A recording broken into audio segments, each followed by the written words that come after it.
Un joven vendedor de tacos, un capo de la droga, el más notorio del mundo, un puesto de control militar y un acto de bondad involuntario que engendró una deuda imborrable. Esa noche en Culiacán, cuando Mateo Santos ayudó a escapar a un hombre extraño, no sabía que acababa de firmar un pacto de sangre con el cártel de Sinaloa. Solo pensó que estaba haciendo algo bueno. Pero en el mundo de Joaquín El Chapo Guzmán, ningún acto de bondad es gratuito. Soy Danilo, y esta es la historia de una deuda que nunca se valora con dinero, sino con toda una vida. La noche del 15 de febrero de 2012, Culiacán estaba sumida en el frío característico de Sinaloa. Mateo Santos, un joven de 22 años con el cabello siempre revuelto por el calor de la parrilla, limpiaba su carrito de tacos en la esquina de las calles Revolución y Madero. Sus manos olían permanentemente a carne asada y limón, una huella de los 4 años en que había sostenido a su familia desde que su padre falleció de un ataque al corazón. El puesto de Mateo era un destino familiar. Llegaba a las 4 de la tarde y se quedaba hasta las 11 de la noche. Sus tacos de carnitas eran considerados los mejores de la zona. Pero esa noche, el negocio era sombrío. Solo había vendido 40 tacos, menos de la mitad de lo habitual, y la preocupación por los 350 pesos para la medicina de la diabetes de su madre, doña Carmen, pesaba mucho en su mente. En ese momento, apareció un hombre, el que cambiaría la trayectoria de su vida para siempre. Tenía unos 45 años, de complexión robusta, con un bigote cuidadosamente recortado, y llevaba una gorra de béisbol azul marino. Sus ojos eran pequeños, calculadores, escaneando constantemente el entorno antes de detenerse en Mateo. «Buenas noches, jefe», dijo con voz tranquila pero autoritaria. «¿Le quedan tacos?» Mateo sintió algo inusual en esa voz, una autoridad natural de alguien acostumbrado a dar órdenes y a ser obedecido. Comenzó a preparar los 4 tacos de carnitas solicitados. Mientras trabajaba, notó que el cliente miraba constantemente a su alrededor, con un teléfono en la mano que revisaba cada pocos segundos, no como alguien aburrido, sino como alguien esperando una llamada de vida o muerte. Cuando Mateo le entregó el plato de tacos, el hombre sacó un billete de 200 pesos de un fajo grueso de dinero y dijo: «Quédese con el cambio». Se sentó y comenzó a comer, despacio, saboreando, pero sus ojos permanecían incesantemente vigilantes. Preguntó a Mateo su nombre, cuánto tiempo llevaba trabajando allí, y sobre su familia. Mateo, con la inocencia de su juventud, respondió a todo. Habló de su madre y su hermana menor, Patricia, de cómo tuvo que dejar la escuela para mantener a la familia. El hombre asintió, aparentemente aprobando. Entonces, su teléfono sonó. Su voz cambió por completo, volviéndose áspera, decisiva. «¿Cuánto? ¿Dónde? ¿Están seguros?» Mateo fingió estar ocupado, pero no pudo evitar escuchar fragmentos de la tensa conversación. No me moveré hasta que todo esté seguro». Justo después de que colgó, un sonido familiar y escalofriante resonó a lo lejos.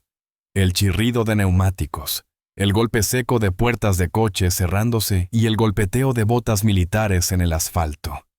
Un puesto de control. Todo el mundo en Sinaloa sabía lo que significaba ese sonido. El hombre se levantó de inmediato, con una mirada de pánico evidente en sus ojos. No era la preocupación de alguien que olvidó sus documentos, sino el miedo abismal de alguien con razones serias para evitar un control militar. Mateo vio esa desesperación, y sin saber por qué, una decisión fue tomada en un instante. «Señor», dijo en voz baja, «si necesita irse de aquí, puedo ayudar». El hombre lo miró fijamente, con sus ojos penetrantes sopesando los riesgos. Finalmente, asintió.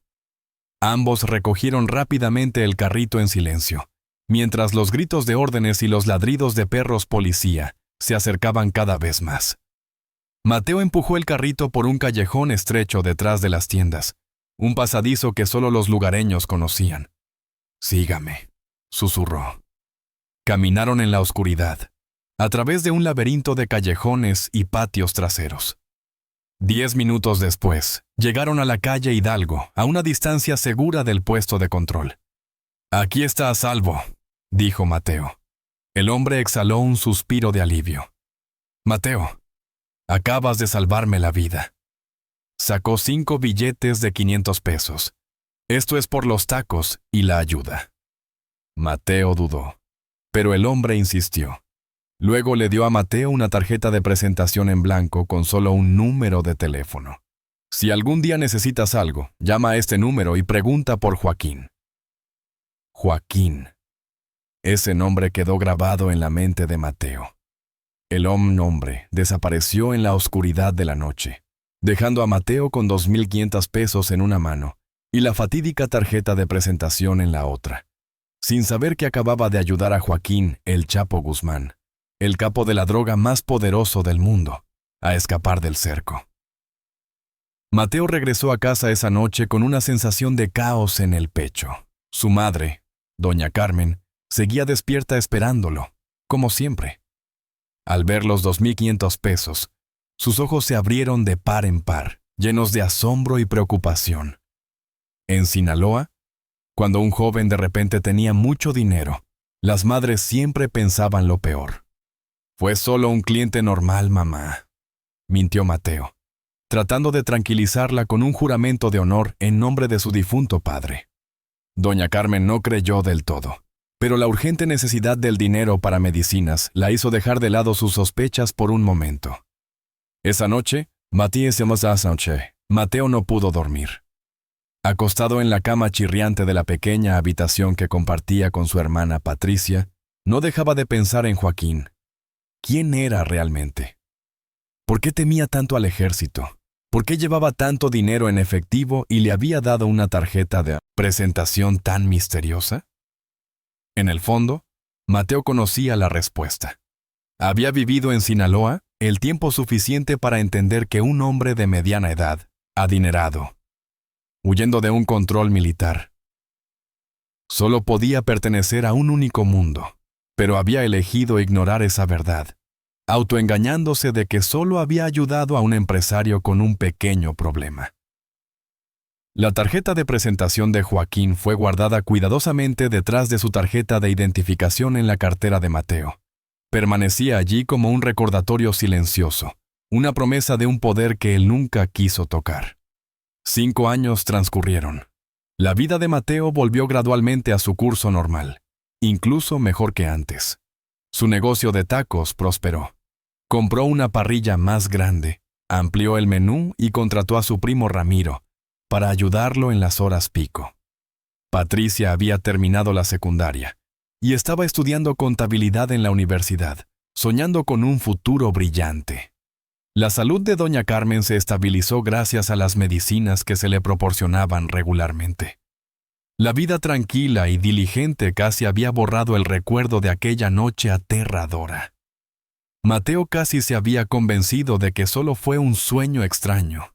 A veces, al ver las noticias en la televisión sobre grandes capturas de capos de la droga, la imagen de Joaquín pasaba fugazmente por su mente. Se preguntaba si estaría bien, si lo habrían capturado, o si seguiría vivo. Pero esos pensamientos solo iban y venían, como pequeñas ondas en la tranquila superficie del lago de su vida. Tenía una familia que cuidar, un negocio que hacer crecer. No tenía tiempo para los fantasmas del pasado. La tarjeta de presentación seguía inmóvil en su cartera, un testigo mudo de una deuda que esperaba no tener que pagar nunca. Nunca tuvo una emergencia lo suficientemente grande como para impulsarlo a llamar a ese número. Había construido un muro sólido entre su vida cotidiana y el mundo subterráneo que había tocado accidentalmente. Era Mateo Santos, el taquero, un hijo devoto, un hermano responsable. Eso era todo lo que quería. Pero la sombra de Joaquín, aunque tenue, acechaba en algún lugar.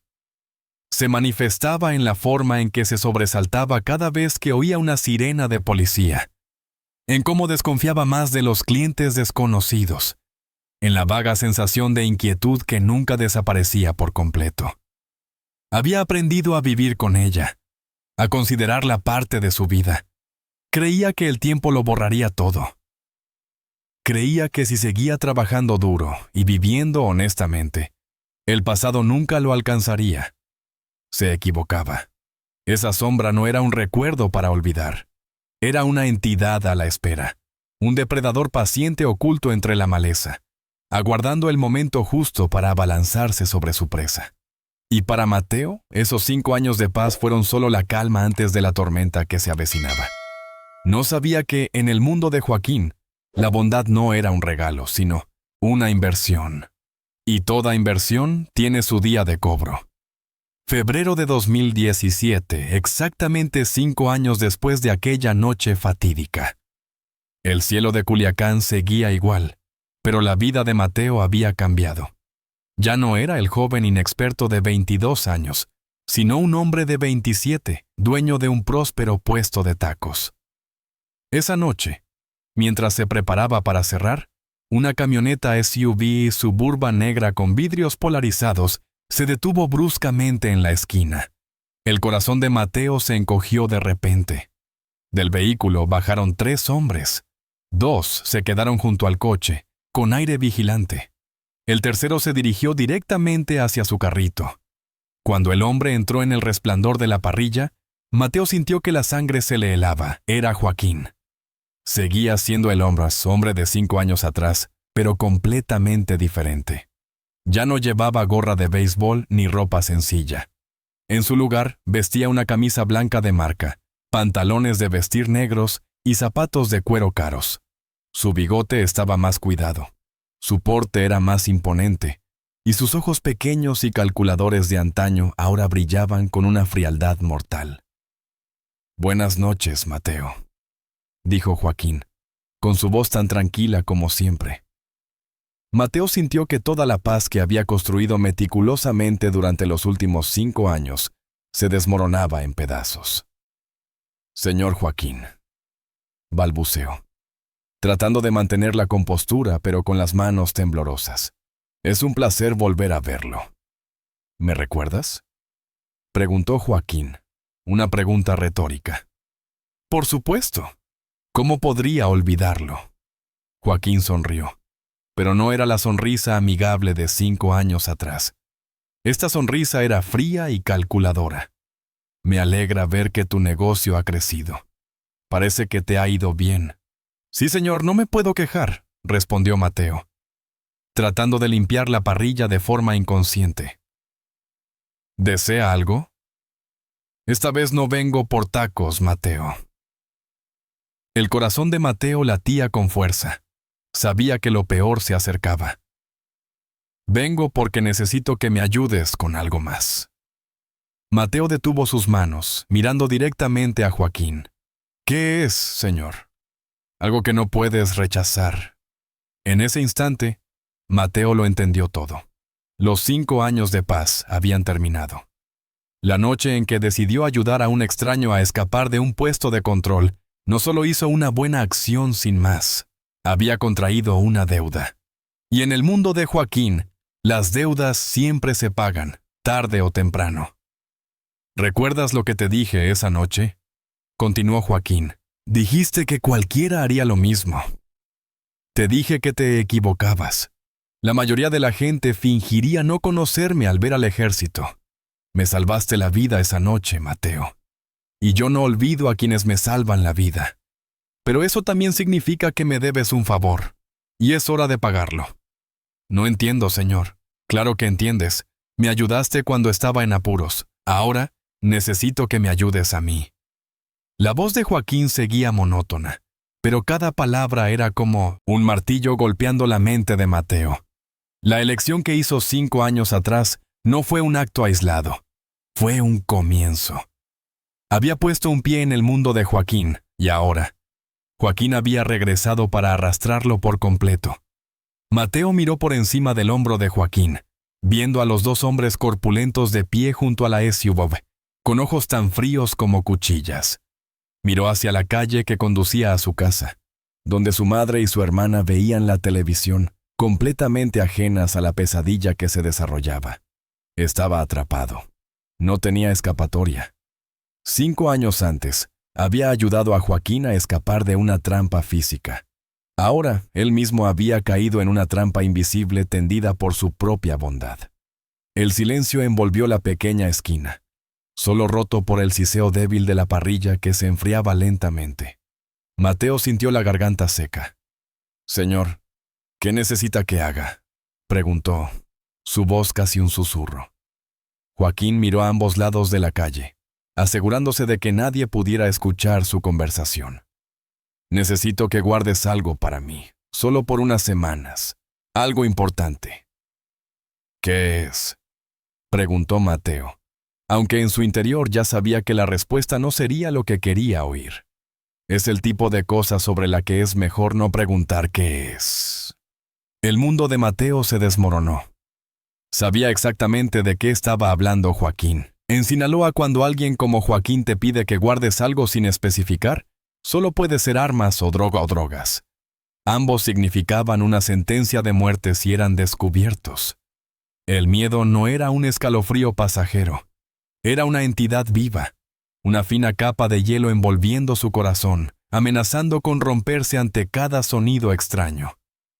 «Señor Joaquín», dijo Mateo con voz temblorosa, «no estoy involucrado en esas cosas. Solo vendo tacos. Tengo a mi madre y a mi hermana. No puedo ponerlas en peligro». Joaquín lo miró fijamente, con una mirada larga y profunda. Cuando habló, su voz seguía tranquila. Pero debajo de esa calma había una amenaza apenas velada. «Mateo, hace 5 años me salvaste la vida. Eso significa que perteneces a mi círculo. Estás bajo mi protección, pero también significa que cuando te necesito, debes ayudar. No es una opción». «Pero señor, no hay peros, Mateo. Tú tomaste esa decisión esa noche, cuando elegiste ayudarme. Sabes quién soy. No eres tonto. Sabes en qué te estás metiendo». Era la verdad.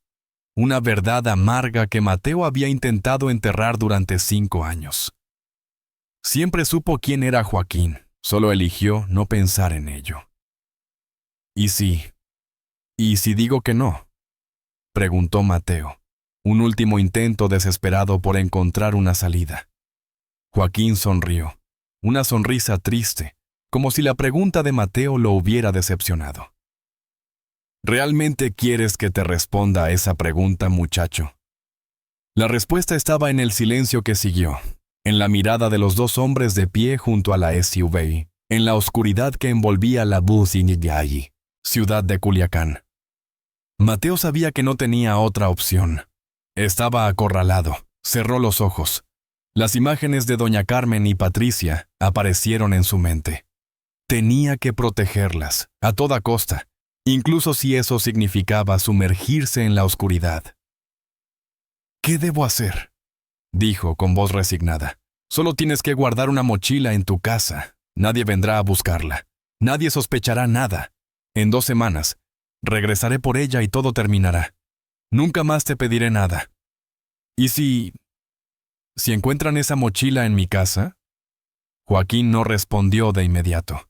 Ese silencio fue más aterrador que cualquier amenaza. «¿Tengo alguna opción?», preguntó Mateo de nuevo, casi desesperado. «Siempre hay opciones, Mateo. Pero algunas opciones tienen consecuencias que no quiero que enfrentes».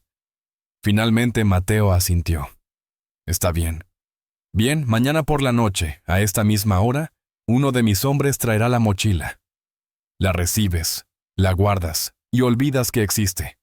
En 2 semanas, volveré a buscarla. Después de eso, estaremos a mano». Joaquín se acercó, poniendo una mano en el hombro de Mateo. Ese toque podía parecer un gesto de familiaridad, pero Mateo sintió el peso de una advertencia. «Mateo, eres un buen hombre. No quiero hacerte daño a ti ni a tu familia, pero necesito saber que puedo confiar en ti». «Puede confiar en mí», respondió Mateo, sintiendo cada palabra como una carga. Joaquín se dio la vuelta, caminando hacia el coche. Ese peso mortal, aunque aún no se manifestaba, ya había comenzado a aplastar los hombros del joven taquero, transformando su vida sencilla en un secreto peligroso. La noche siguiente, a las 10 en punto, un joven de unos 25 años apareció en el puesto de tacos de Mateo. Era delgado, de piel morena, con los brazos llenos de tatuajes, y llevaba una mochila deportiva negra al hombro. ¿Eres Mateo?, preguntó, con voz brusca. Mateo asintió. Vengo de parte de Joaquín. El joven le entregó la mochila a Mateo. Pesaba más de lo que imaginaba. No se atrevió a abrirla, no se atrevió a preguntar qué había dentro. Solo la tomó, la colocó debajo de su puesto, sintiendo como si sostuviera una bomba de tiempo. En exactamente 2 semanas, a esta hora, alguien vendrá por ella. No la abras, no la muevas. ¿Entendido? Entendido, respondió Mateo. El joven se fue sin decir una palabra más. Mateo terminó su trabajo esa noche con la mochila a sus pies. Cada segundo que pasaba era una tortura. Cuando llegó a casa, la escondió sigilosamente en su armario, detrás de unas cajas viejas. Los siguientes 14 días fueron un infierno terrenal para Mateo. Vivió en un estado de tensión y miedo extremos. Cada timbre de la puerta, cada sirena de ambulancia a lo lejos, cada silueta de un soldado patrullando hacía que su corazón se detuviera. La mochila yacía allí, en su armario, como un secreto mortal que podía destruir su vida y la de su familia en cualquier momento.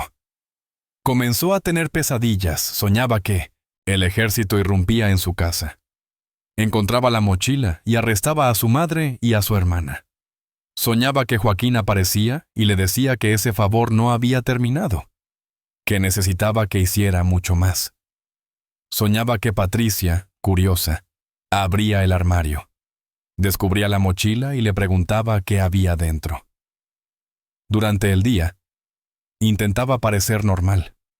Seguía haciendo tacos, conversando con los clientes, bromeando con Ramiro. Pero eso era solo una máscara. Por dentro se estaba desmoronando, se volvió taciturno, se sobresaltaba con facilidad y estaba irritable. Patricia fue la primera en notar el preocupante cambio en su hermano. Lo vio perder peso, con los ojos hundidos por la falta de sueño. «Mateo, ¿qué te pasa?», preguntó una tarde. «Estas últimas semanas te ves extraño». «Nada, Pati. Solo estoy un poco estresado por el trabajo», mintió. Pero Patricia no era una niña ingenua. Conocía a su hermano, sabía que algo no andaba bien. «¿Estás seguro? ¿No te has metido en problemas?». Su pregunta fue como un puñal en el corazón de Mateo. Su hermana, la estudiante de contabilidad de 21 años con sueños sencillos, le estaba preguntando si tenía problemas. Y la respuesta era sí. Se había metido en el mayor problema de su vida. Un problema que podía arrastrar a toda la familia al abismo. «Estoy seguro, Patty. Todo está bien». Pero nada estaba bien. Cada día que pasaba, el peso del secreto se hacía más y más pesado. Se sentía como si estuviera caminando sobre una cuerda floja. Cualquier error, cualquier descuido, podía llevar a la catástrofe. Evitaba mirar a los ojos de su madre, temiendo que ella pudiera ver el horror en su alma. No se atrevía a permanecer en su habitación por mucho tiempo, temía la presencia de la mochila. No era solo un objeto, era el símbolo de su elección equivocada, de su inocencia perdida, de la vida tranquila que se había alejado para siempre. Esos 14 días se extendieron como un siglo entero. Cada amanecer no traía esperanza, sino solo otro día de miedo. Cada atardecer no era el fin de una jornada laboral, sino el comienzo de una larga noche de pesadillas. Mateo contaba los días, las horas, anhelando que esta pesadilla terminara. Solo quería volver a su vida anterior, la vida de un taquero normal, que solo se preocupaba por el dinero para las medicinas de su madre y los estudios de su hermana. Pero sabía que eso era imposible. Una vez que has entrado en la oscuridad, nunca puedes volver a la luz intacto. El 14º día finalmente llegó. Mateo se sintió como si hubiera envejecido 10 años. Llegó a su puesto de tacos con una mezcla de ansiedad y expectación. Todo ese día no pudo concentrarse en nada. Cada coche que pasaba, cada cliente que se acercaba, lo hacía estremecerse. Solo esperaba que cayera la noche, esperando el fin de esta prueba. A las 10 de la noche, el joven tatuado apareció de nuevo, silencioso y frío como la vez anterior. Mateo no dijo una palabra. Solo tomó silenciosamente la mochila de debajo del mostrador y se la entregó. El joven la abrió para una rápida inspección, asintió, y luego se dio la vuelta y se fue. Antes de irse, dijo una sola frase. Joaquín agradece. Consideren que están a mano. Y eso fue todo. La mochila desapareció de la vida de Mateo tan rápido como había aparecido. Una sensación de alivio extremo lo invadió. Una sensación tan poderosa que casi se derrumba. La carga se había levantado. La pesadilla había terminado. Había sobrevivido. Se apresuró a recoger sus cosas y regresó a casa. Por primera vez en 2 semanas, sintió que podía respirar con normalidad. Esa noche, durmió un sueño profundo y sin sueños. A la mañana siguiente, se despertó con la sensación de haber renacido. La luz del sol que entraba por la ventana parecía más brillante.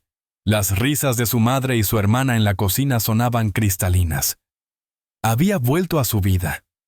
En las semanas siguientes, Mateo intentó volver a su ritmo de vida normal. Volvió a bromear con los clientes, a molestar a Ramiro, a pasar tiempo con su familia. Trató de convencerse de que todo había pasado, de que solo fue un capítulo oscuro pero ya cerrado. Había pagado su deuda. Era libre. Pero la verdad no era tan simple. La carga física había desaparecido, pero la carga psicológica seguía ahí.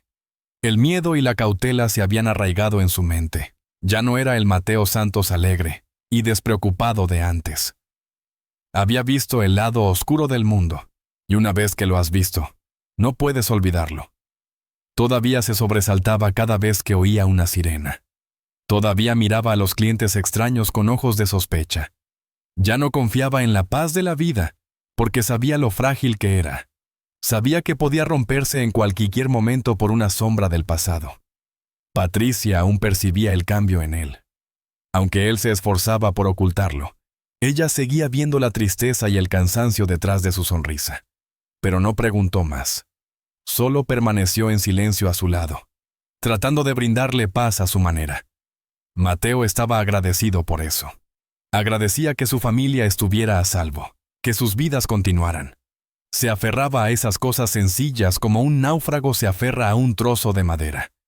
El puesto de tacos, las conversaciones con los clientes, las cenas con su madre y su hermana, ese era su mundo real, su refugio. Esperaba que el tiempo curara las heridas, que los recuerdos aterradores se desvanecieran. Esperaba que algún día pudiera olvidar realmente a Joaquín y esa maldita mochila, pero esa era solo una frágil esperanza. El momento de serenidad que disfrutaba era solo temporal. Había pagado una deuda, pero no sabía que en el mundo de Joaquín siempre se creaban nuevas deudas. Había escapado de una jaula, pero no se dio cuenta de que todavía estaba en un bosque lleno de depredadores. Esta paz, por valiosa que fuera, era sumamente frágil, como una capa de hielo sobre un lago, profundo, que podía romperse en cualquier momento. Pasaron 6 meses. El caluroso verano de Culiacán cubrió la ciudad, y Mateo casi había creído que realmente había escapado del pasado. La cicatriz psicológica seguía ahí, pero había aprendido a vivir con ella. Hasta una tarde de agosto, cuando Joaquín apareció de nuevo. Esta vez, llegó solo, conduciendo un sedán normal, vestido de manera sencilla como un lugareño. Llegó al puesto de tacos como un cliente habitual, pidió 3 carnitas y se sentó en unas sillas de plástico. «Hola, Mateo». «Señor Joaquín», respondió Mateo. Su corazón se hundió de nuevo. La presencia de este hombre siempre traía consigo un mal presagio. «¿Cómo estás estos días?» «Estoy bien, señor». Joaquín comió en silencio durante unos minutos. Mateo siguió trabajando, pero sentía la presión de ese silencio. Sabía que esta visita no era social. Mateo. Joaquín finalmente habló. ¿Recuerdas lo que te dije la última vez? Que después de esto estaríamos a mano y nunca más nos volveríamos a ver. Sí, señor, lo recuerdo. Bueno, la situación ha cambiado. ¿Cómo ha cambiado?, preguntó Mateo, aunque no quería saber la respuesta. Tengo algunos problemas. Problemas grandes. Y necesito gente en la que pueda confiar. Señor, no sé nada de esos problemas. Solo vendo tacos. Joaquín sonrió con tristeza. Lo sé, Mateo. Por eso necesito tu ayuda. Porque eres invisible. Porque nadie sospechará de un taquero. Una sensación de impotencia invadió a Mateo. Se dio cuenta de que nunca podría escapar de este hombre.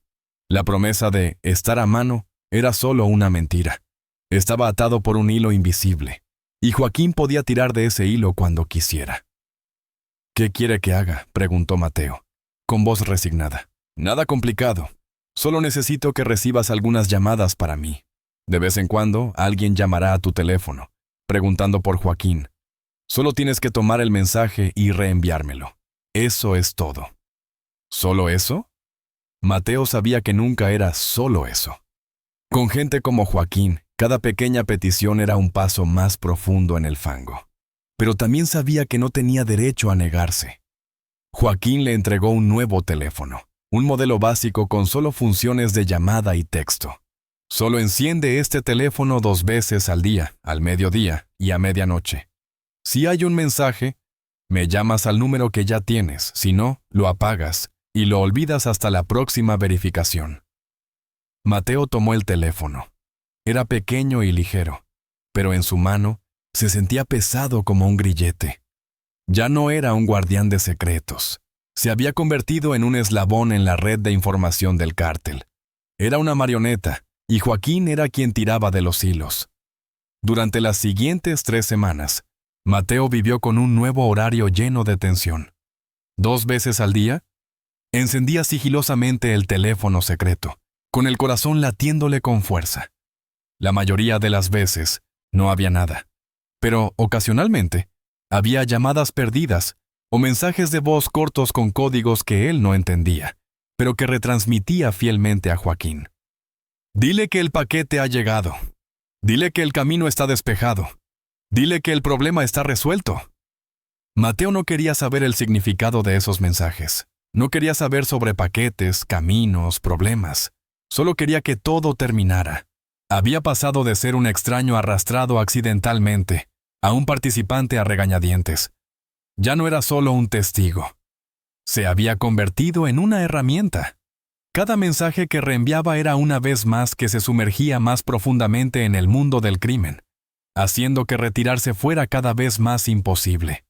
Ese pequeño teléfono era la cadena que lo ataba a Joaquín, convirtiéndolo en una marioneta controlada en una obra mortal en la que nunca quiso participar. La doble vida de Mateo continuó en extrema tensión. Durante el día, era un taquero trabajador, ganándose la vida honestamente. Pero 2 veces al día, al mediodía y a medianoche, se transformaba en un mensajero secreto para el narcotraficante más buscado de México.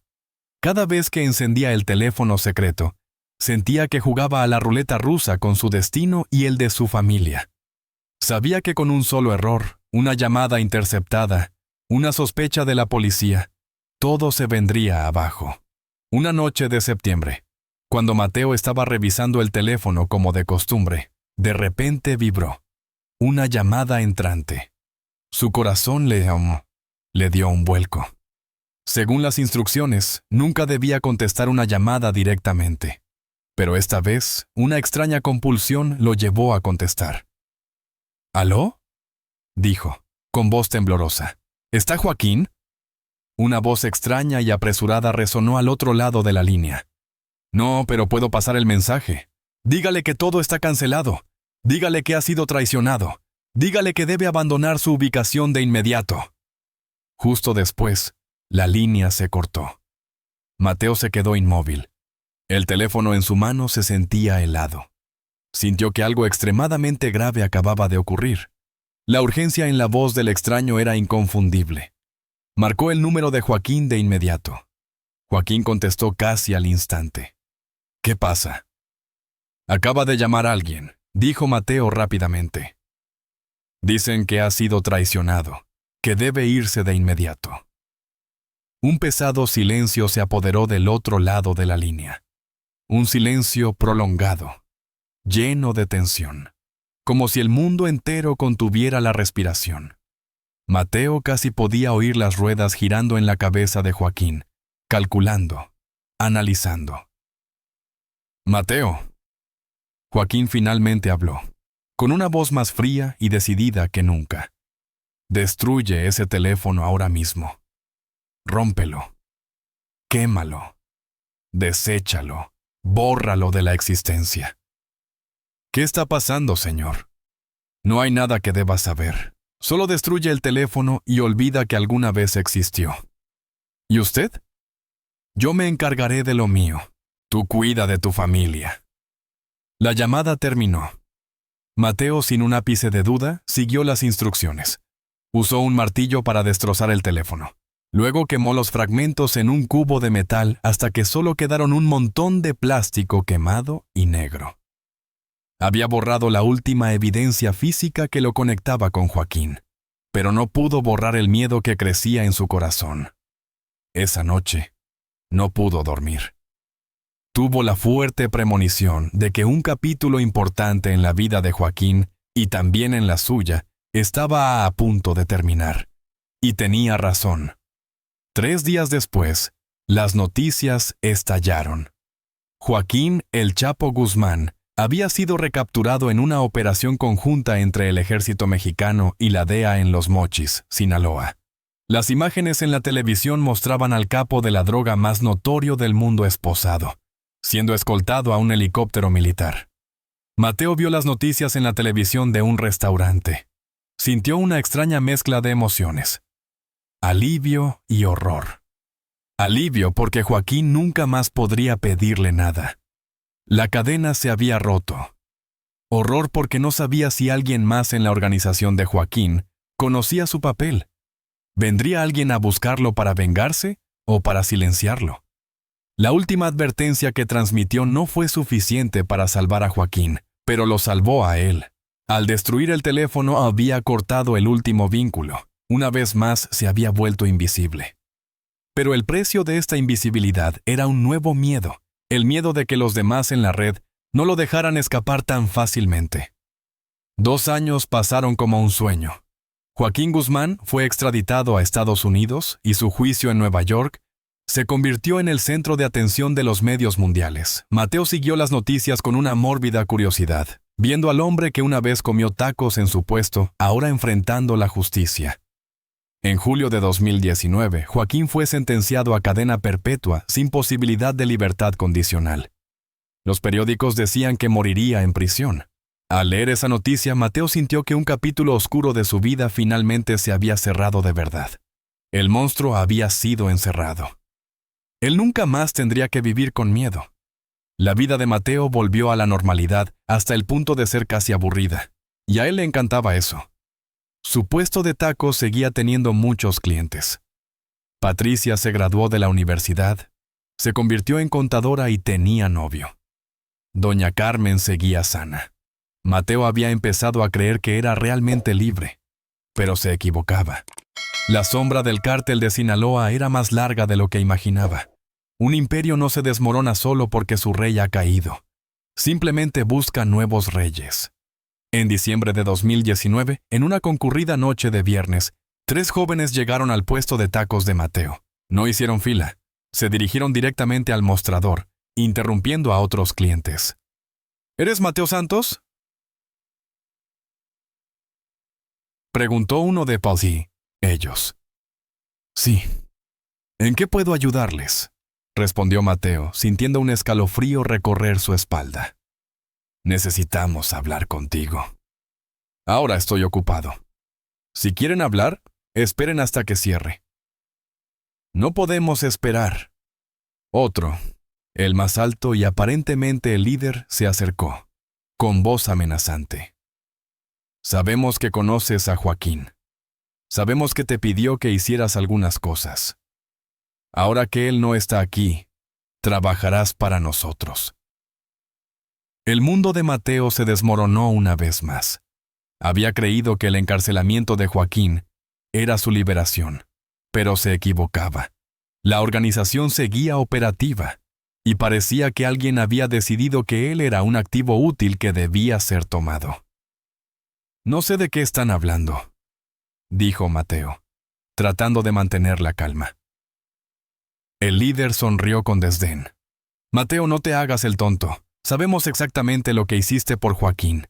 La mochila, los teléfonos, los mensajes, lo sabemos todo. Eso fue hace mucho tiempo.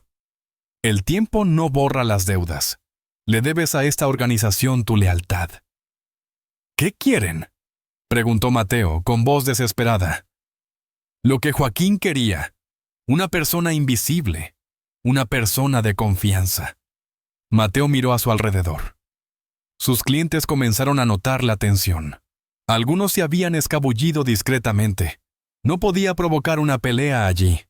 No podía permitir que todo el barrio supiera que estaba involucrado con el crimen organizado. Aquí no, dijo, después de que cierre.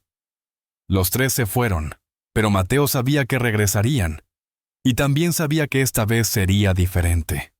Joaquín, por cruel que fuera, todavía tenía ciertas reglas, un porte de un capo de la vieja escuela. Estos eran diferentes. Eran más jóvenes, más imprudentes, y sus ojos no mostraban más que crueldad y codicia.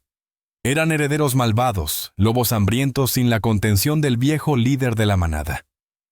No solo le pedirían que guardara una mochila o que reenviara algunos mensajes. Le pedirían mucho más, cosas que sabía que no podría hacer. Esa noche, después de cerrar, Mateo no regresó a casa.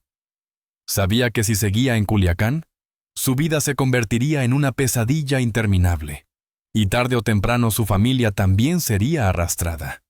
Esta vez, no había otra opción que huir.